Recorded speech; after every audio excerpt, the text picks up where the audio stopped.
Today, Wednesday, October 30th, 2024 Topps Allen and Ginter officially releases. And in today's video, we got the top 10 most valuable cards according to me. So what's going on, guys? It's Grip and Rip. And before we get into the video today, let's plug the giveaway as usual. So at 10,000 subscribers, we're giving away hobby packs of the newest product available. All you gotta do is be subscribed, like this video, turn on the post notifications for all the content you see on the channel. And last, but certainly not least, leave a comment in the comment section of this video and countless other videos on what has been your favorite moment this baseball season.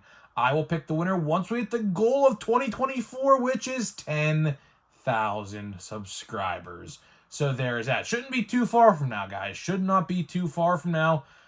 We have a lot of different products coming out in the next month, so who knows what we're going to give away, honestly. There's just so many new things coming out. So here we go. So this is going to be a little bit of a different top 10. I'm not going to actually include any stats because, one, the majority of these players, actually, I think all of them, aren't even playing right now currently in the World Series. I mean, I'm filming this when Game 4 is right about to start, so the World Series might be over when you're watching this video. Who knows? And number two, there's a little bit of a twist in this video. See, I decided to actually include non-baseball players in this checklist.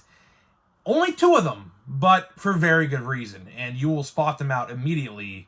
Spoiler alert, they are other athletes of other sports. It's not just baseball in this video, so no actors or anything like that, social media personalities, none of that.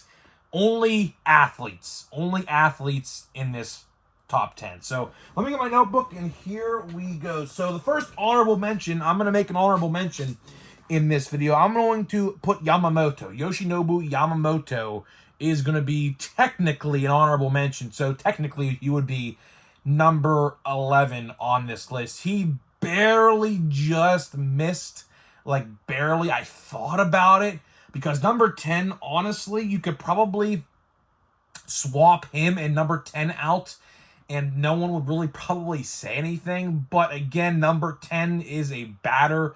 I always like to include batters over pitchers because batters are obviously long-term, more collectible and valuable. So number 10, we'll get right to it, is Jackson Holliday. Jackson Holliday had a pretty weird year, man. I mean, he's only 20 years old still, so obviously still a lot of time to develop. But Jackson Holliday had a great spring training, great, first couple games in AAA. They call him up, at the end of April. He doesn't do well at all, not at all. Gets sent down, does decent back in AAA, gets called back up, and just really never gets momentum going. So obviously, they still have a lot of developing time and space for Jackson Holliday. I wouldn't write him off as a bust yet by any stretch of the imagination. I think he has a lot of time to prove himself, and I think that's what he'll do down the line. So either way, Jackson Holliday is number 10 on this list. Number 9. We're going to my Pirates. We're going to Jared Jones. Yes, Jared Jones, one of the pitchers and one of the rookies that a lot of people are going to pass right over. Jared Jones had a very, very good year with the Pittsburgh Pirates. Of course, here's what I call him. He is basically the Robin to Paul Skeens' Batman, basically. They both got called up this year. Of course, Jared Jones got called up on opening day rather than a little bit after Paul Skeens did. But either way, Jared Jones was really, really good. Had a little injury setback in the middle of the year, but came back strong and finished the season strong. He's going to be a very, very, very valuable piece to the Pirates next year. Of course, next year the Pirates, don't know if you guys know this or not, but we have another pitcher on the horizon who is just as good as Paul Skeens Remember this name. I'm telling you, remember this name for next year's Topps update or Series 2 or whatever. Bubba Chandler. Bubba Chandler. Remember that name? He is just as good as Paul Skeens. I hate to break it to Jared Jones, but Bubba Chandler might become the new Robin to Paul Skeens' Batman after the end of next year, because, man, is he good. And Pirates, I mean, hate to brag, but the Pirates might literally have the best pitching rotation next year, depending on who the last spot will be. So that'll be pretty interesting to see what happens with that. But regardless, number 9 is Jared Jones. Number 8, we are going to the Yankees. We're going to Jason Dominguez. That's right, Jason Dominguez. Man, what a weird year he has had as well. I mean, very, very similar to Jackson Holliday, but in this scenario, in this instance, he was hurt. He had Tommy John surgery last year, and he finally got healed and cleared to play like in the middle of the year. And the Yankees just really never got the momentum going with him. I mean, they would play him, but he really didn't do too good this year. He batted like under the Mendoza line for the certain games that he played. And then they came out like a little towards the end of the year saying they didn't have a spot for him on the team, which is kind of surprising. I mean, Jason Dominguez at one point was considered the number 1 baseball prospect in the entire world before he graduated that status, of course. But it's kind of interesting. So the Yankees, I mean, I don't want to, draw to a conclusion, but the Yankees, I was just talking about this with my friend last night. They might be trading Jason Dominguez this offseason because they claim that they have no spot for him. He did not get a singular at-bat in the entire playoffs as of right now. Maybe tonight's World Series game 4 he does, but he is not on the roster. So I don't know what they're doing with him, but he just hasn't got it together all year. So you never know. I think he might get traded. I hate to say that, Yankees fans, if you're watching this, but he very well might get traded this offseason. So keep an eye out for that. Number 7, we're going to one of my favorite rookies all year. We are going to Wyatt Langford. Wyatt Langford at number 7. One of my favorite rookies all year long. Fun fact, he was actually the first 2023 draft prospect to make his debut in the big leagues. A lot of people don't remember this. He was drafted 3rd overall by the Rangers in 2023. And he made his debut on opening day just 6 months later. Well, a little bit later than that, but you get what I'm saying. Insane. A lot of people think Paul Skeens was the first one to get called up from that class. No, he was not. It was Wyatt Langford, then Skeens, and then Dylan Cruz, who is also a rookie, but not in this product, unfortunately. He's going to be in 2025 Topps Series 1, so we have to wait a little bit longer to get his rookie cards. But either way, very, very good Wyatt Langford. Hopefully the Rangers do a little better next year, man. Rangers had a lot of injuries this year, and obviously defending World Series champs not even making the playoffs this year was certainly not on my bingo card, to say the least. So hopefully they get it together next year, man. That division's a really, really fun division to watch. Minus the A's, of course, and obviously that for reasons that we all know. They moved out of Oakland, obviously, so they're, but either way, the AL West is a very, very fun division to watch, and next year I think it'll be just as fun. Now here comes the interesting part. Number 6. I'm giving number 6 to Caleb Williams. That is right, Caleb Williams, the number 1 overall pick in the NFL draft of the Chicago Bears. That is right. There are 2 NFL cards in this product. He is the first one we are talking about.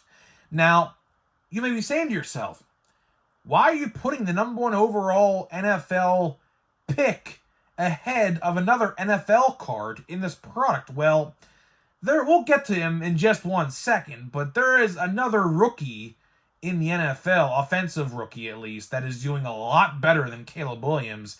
Caleb Williams, I don't really know too much about football stats, but I can tell you, he really hasn't got off to the greatest start in the world.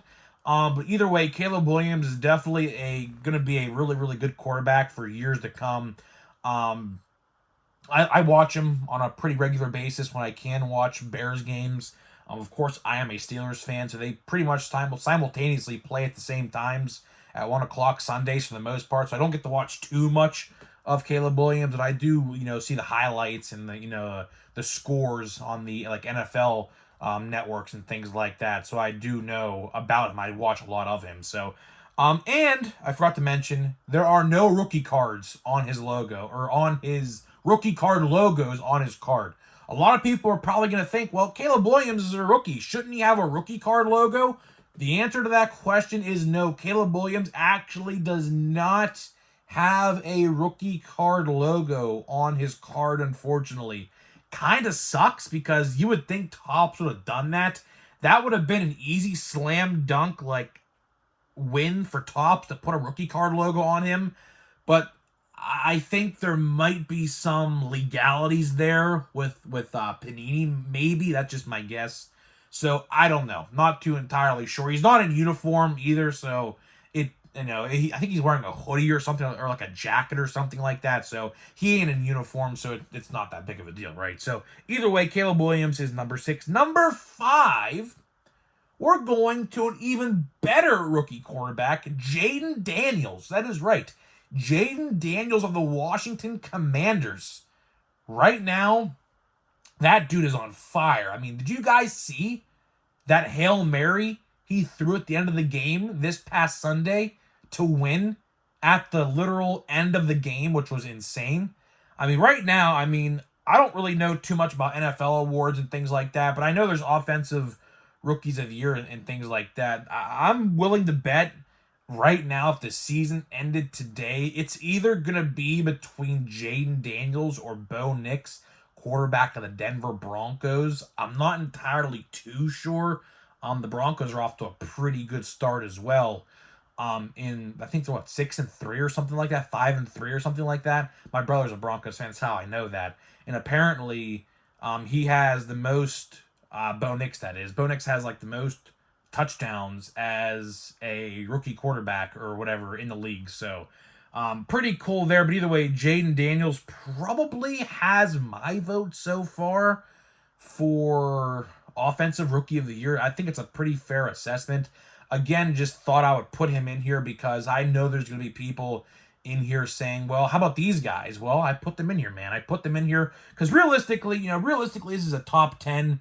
I try my hardest when every time Allen and Ginter comes around, I try my hardest to make a baseball only list. But when you have 2 great NFL rookie quarterbacks in a product, there's bound to be people in the comments saying, why didn't you put them in there? And I did, because I know realistically they are going to be valuable cards.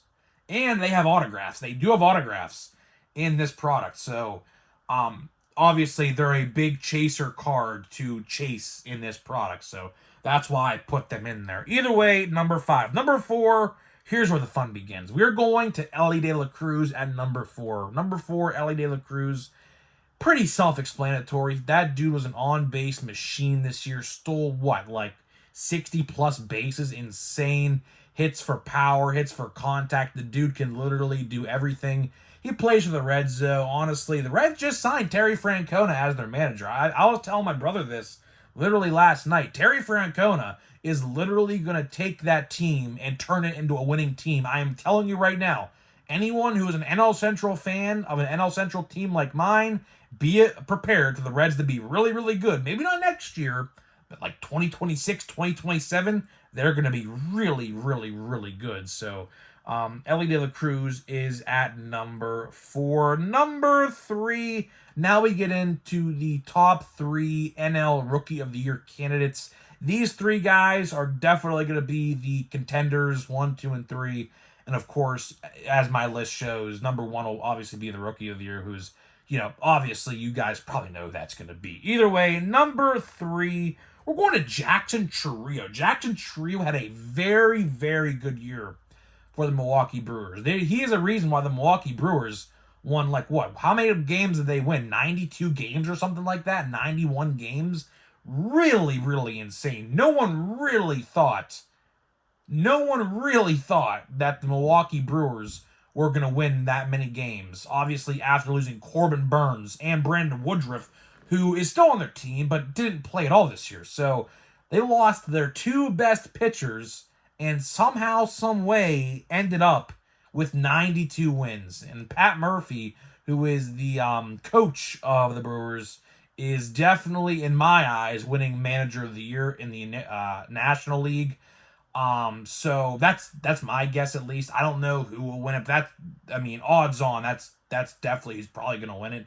I could be wrong, though. I don't know. I definitely could be wrong. It could be another team out there that I'm not thinking off the top of my head right now. But I think the Brewers are in a really, really good spot, and the Brewers are going to be good for, honestly, probably a couple more years. I mean, they're losing probably Willy Adames, Rhys Hoskins this offseason due to free agency.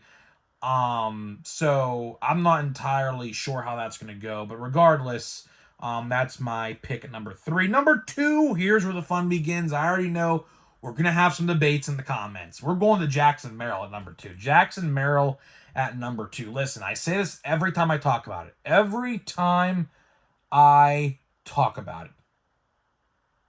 Jackson Merrill, any other year would win Rookie of the Year. Any other year. Except this year. But either way, Jackson Merrill still had a phenomenal season.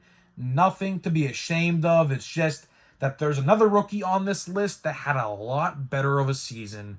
And that's what we're going to be talking about next. But before we get into that, let me tell you about today's sponsor of the video before we get into it. So this video today is sponsored by SeatGeek. SeatGeek is the official ticket market of Major League Baseball. We have partnered up to deliver huge savings for you guys who watch my videos. So click the link down below, download the app today, use my promo code GRIPANDRIP. That is promo code GRIPANDRIP at checkout to save $20 off your first purchase. Again, big thank you to SeatGeek for sponsoring my videos. Now let's get into number 1. Number 1 is none other than the man himself, Paul Skeens. Paul Skeens had a terrific 2024. And if he doesn't win Rookie of the Year, which, I mean, pretty much right now, it's probably about an 85% chance that he does, you are telling every rookie pitcher from this point on that you cannot win Rookie of the Year unless you have a better year than Paul Skeens. If Paul Skeens had a tremendous year, it would be super hard to top the year that he had a 1.92 ERA. I mean, what? Insane. 170 strikeouts, would have easily got to 200 if they would have let him pitch the entire year, which they didn't really. They limited his innings, and they started him late. If they would have started him on opening day, which we all thought they were going to, he would have easily had 200 strikeouts. Easily. So, Paul Skeens, definitely number 1. It's not even close. I mean, if I even wasn't a Pirates fan, realistically, if I was a fan of a different team, I would still be putting him at number 1. He is just that good. And he's going to be good for a very, very, very long time. So either way, guys, thank you so much for watching this video. And we're going to be opening a pack of update here to wrap this video up, obviously. So either way, I am going to be getting Allen and Ginter. Obviously, this video is recorded before the release date. And I can't go on release day today either way, so I'm going to have to get it tomorrow. So either way, I'm not really too, what's the word I'm looking for here? Ecstatic, I guess is the good word to use, ecstatic for Allen and Ginter. I actually watched some Allen and Ginter videos, and honestly, I'm not impressed. I mean, I don't know. Maybe it's just me, but I am really not impressed with Allen and Ginter this year. It's, the same design as always, but the hits I have been seeing pulled for the price that you got to pay to buy the box. There's Jackson Holiday. There's a good one. We have to pull a Paul Skeens, man. We haven't pulled a Paul Skeens base card yet for some reason. I don't know how. Don't know how that is. We have a Let Him Cook Wyatt Langford. Look at that. Let Him Cook Wyatt Langford. So 2 rookies we talked about on this video we pulled. How about that? And we got Quick Studies. Who is that? Is that Blake Snell? And I don't know who that is. I don't know who. I'm drawing a blank. Is that Patrick Bailey, right? Yep, Patrick Bailey, yep. Either way, that's all I got for you guys. Hopefully you guys did enjoy this video. Let me know your top 10 in the comments, and I'll see you guys in the next one.